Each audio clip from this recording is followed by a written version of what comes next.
이 영상은 역사학자 신치영 박사님이 투고한 원고를 바탕으로 310이 잡학지식이 재구성해 제작한 콘텐츠임을 알립니다.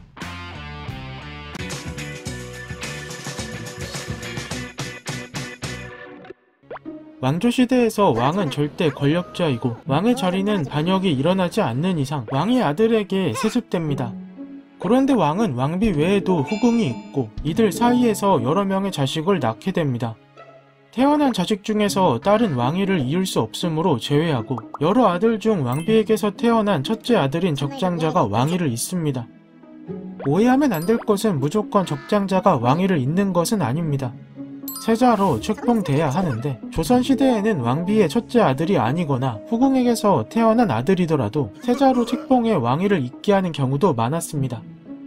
이 과정에서 왕이 계승권을 두고 싸움을 벌이기도 하는데 대표적으로 왕자의 난이라고 해서 조선 초기 계승권을 둘러싸고 왕자들끼리 목숨을 걸고 싸웠습니다.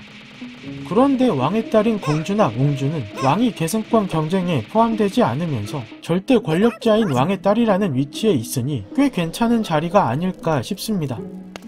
물론 왕의 자리에 앉지 못하고 상황에 따라서 왕과 왕비의 정치적 수단으로 배우자가 결정되는 단점이 있긴 하나 당시 시대 상황에서 공주가 누릴 수 있는 것들을 생각해 봤을 때 이러나 저러나 괜찮은 자리로 보입니다.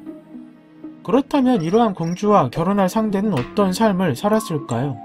절대 권력자인 왕의 사위니까 정말 괜찮은 자리가 아니었을까요? 먼저 의빈이 되는 방법은 간택입니다. 왕비를 간택하는 것처럼 의빈 후보자를 삼간택이라고 하는 세 차례의 절차를 거쳐 결정했습니다. 참고로 이러한 간택 절차는 태종 때부터 생겨난 것으로 이전에는 신하들과 논의하거나 왕이 결정했습니다. 조선 태조 때부터 철종 때까지 실제 왕위에 오른 왕의 의빈으로 간택된 수는 모두 92명이었는데 이들의 삶을 엿보면 꽤 흥미롭습니다. 의빈도 경국대전 반포 전까지는 일반 관료처럼 벼슬을 한 사람이 많았습니다. 특히 세종의 의빈이었던 윤사로는 계유정난과 세조의 왕위 찬탈에 협조하는 등 정치에 적극 참여해 좌익공신 1등 의정부 자찬성에까지 오르기도 했습니다. 이후 경국대전이 반포되고 제도로 벼슬을 할 수 없게 했으나 왕의 사위인 만큼 일정 규모의 녹봉과 주택, 토지, 노비 등을 하사받아서 여유로운 생활을 했습니다. 덕분에 문화예술 활동을 많이 하면서 글씨나 그림, 문장 등의 탁월한 능력을 발휘하는 경우가 많았고 이러한 경험을 바탕으로 명나라와 청나라 등에 갈 때 외교사절 역할을 주로 맡았습니다. 그러면 의빈 중에서 이혼한 사람은 없었을까요? 이혼한 적은 없고 재혼을 요구한 경우는 있었습니다.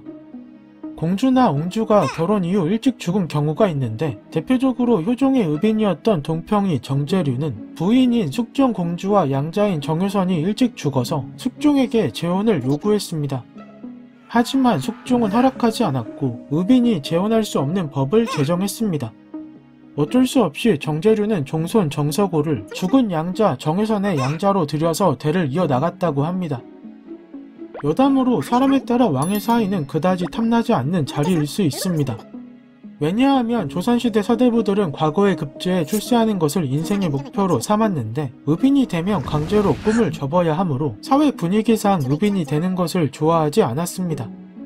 이런 이유로 옹주에게 분풀이한 의빈도 있었는데 바로 선조의 의빈인 동양이 신익성입니다. 그리고 다른 이유로 거부한 자도 있습니다. 태종은 지춘청 군사였던 이속의 아들을 정신옹주와 혼인시켜서 의빈으로 삼으려고 했습니다. 이에 이속은 정신옹주의 생모인 신빈신씨의 출신을 들먹이며 거절 의사를 보였습니다. 태종은 분노했고 이속에게 장일백대와 지위를 박탈한 뒤 유배를 보내 창원의 관노가 되게 하였습니다. 여기까지 의빈의 일반적인 삶과 흥미로운 에피소드 등을 살펴봤는데 별다른 욕심만 없다면 꽤 좋은 자리로 보입니다. 궁금증이 해결되셨나요?